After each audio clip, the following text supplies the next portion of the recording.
Ayun, welcome again to Melvet's Table. Ngayon, magluluto tayo ng isang napaka-espesyal na merienda. Ito ay dinadayo sa lugar na ito, sa Ilocos. You know what is this, guys? This is the Ilocos Empanada. Alright, here are the ingredients. Alright guys, sa ating kaldero, nagpakulo ako. I boiled 4.5 cup of water.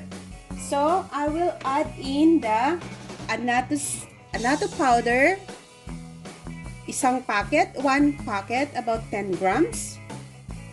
Okay. Next, put in the teaspoon salt,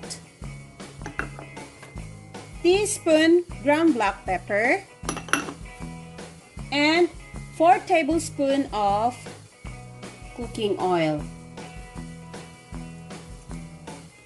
We will just mix it.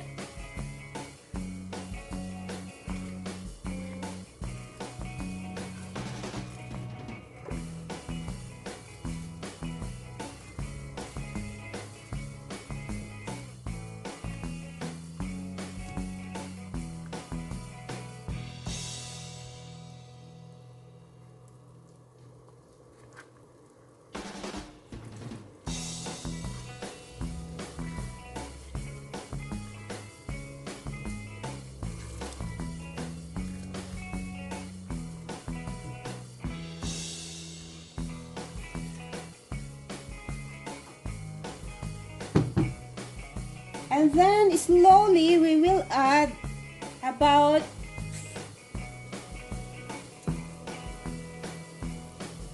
we will add 6 cups of rice flour. This is a rice flour, guys. So make sure to use rice flour.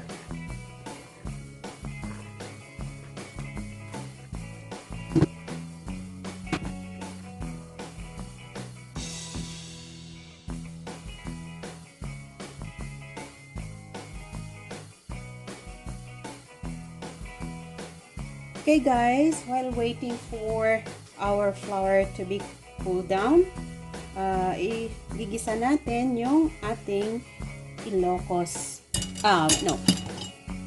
Vigan Empanada. I chop them up. Then I will just stir fry or just fry it.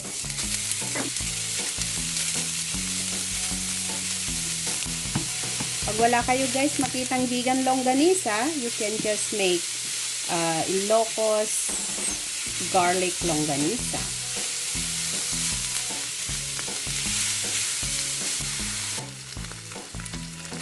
Okay guys, this is good enough. We will set this aside and we will cool it down. So in the same pan, I cut up some red hot dogs.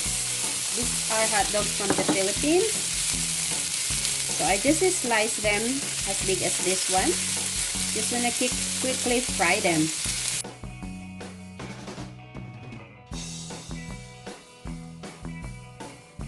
Okay guys, while waiting for our meat to be cooled down and also the rice flour, I have here a grated green papaya.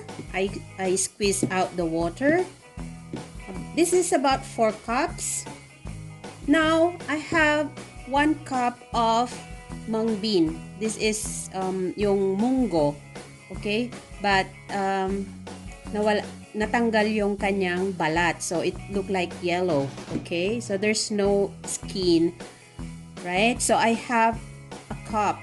I'll mix it up with the green papaya. I boiled this until it become soft. This mungbean, I boiled it.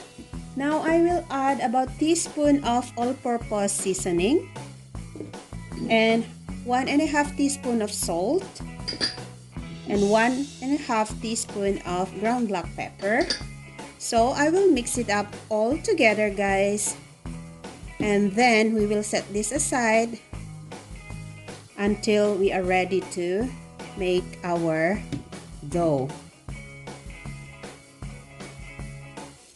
Medyo hirap akong mag-mix, guys. That's why I'm gonna use my hand to mix it so that it will be mixed properly. Okay, the seasoning and the mung bean and the grated green papaya. If you don't have green papaya available, you can use just shred cabbage. Okay. But the original recipe for this Ilocos Empanada is the green papaya. Alright, they have like very special recipe. They put hot dog, so I will show you how to make it, okay? Here in my working table, I put oil. Okay. Now I will add the cold dough. See?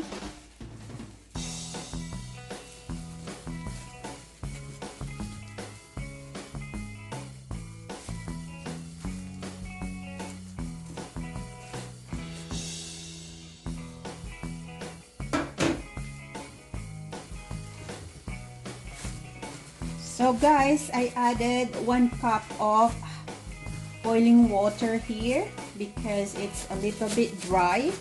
So you may adjust your dough. Okay.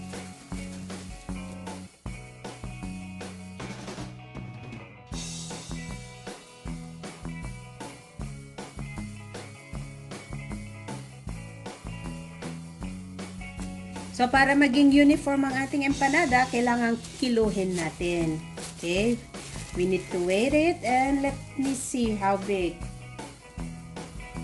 This is 94 grams. So, I will make it 100 grams each. Okay?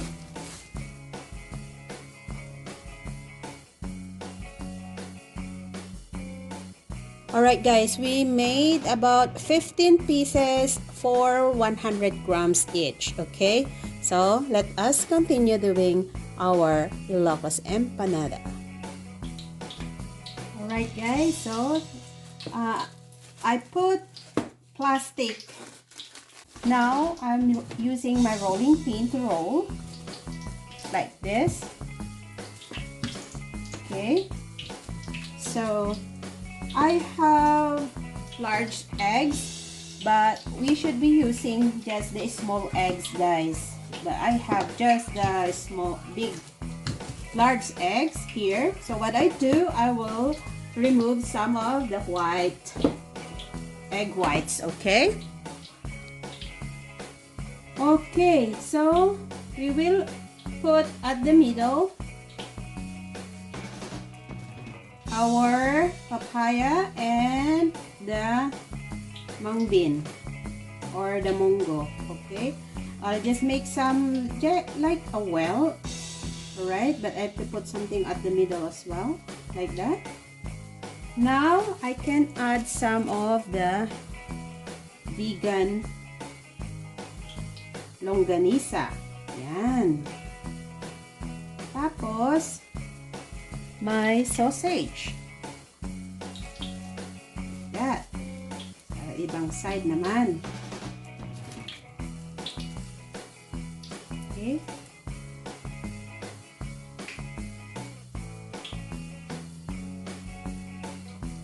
So, because my egg is a large egg, I will crack and I'll take the egg yolk because I like the egg yolk. Okay, I put it on the middle and I will add some of the egg white. There you go. Don't have to put all because the egg is so big, right? Then we have to close it like this and we will seal.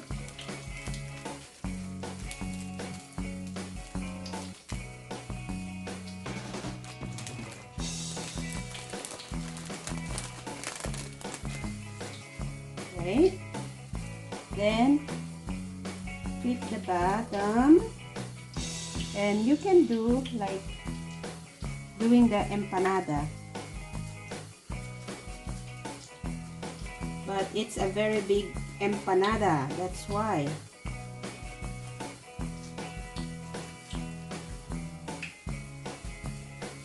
Usually guys, they cut the end part with a plate or something. I have this cutter too, but I like to do it like the real empanada, like that.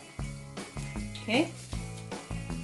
Since these are big guys, I want to put it now in the pan that I am doing. See?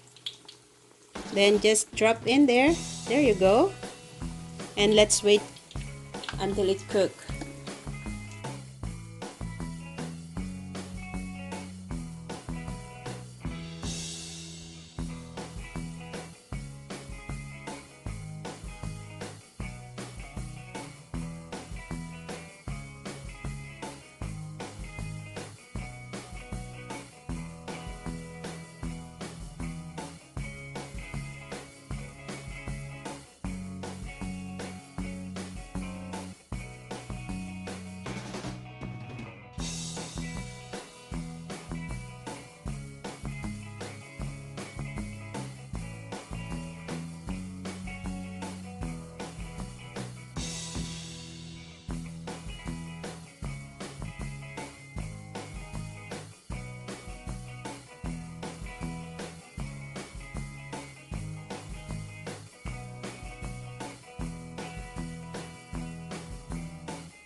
Alright guys, look at this. Luto na siya. We can now eat our Ilocos Empanada. It's so crunchy. Here it is guys, ang Ilocos Empanada, ang paborito ng bayan.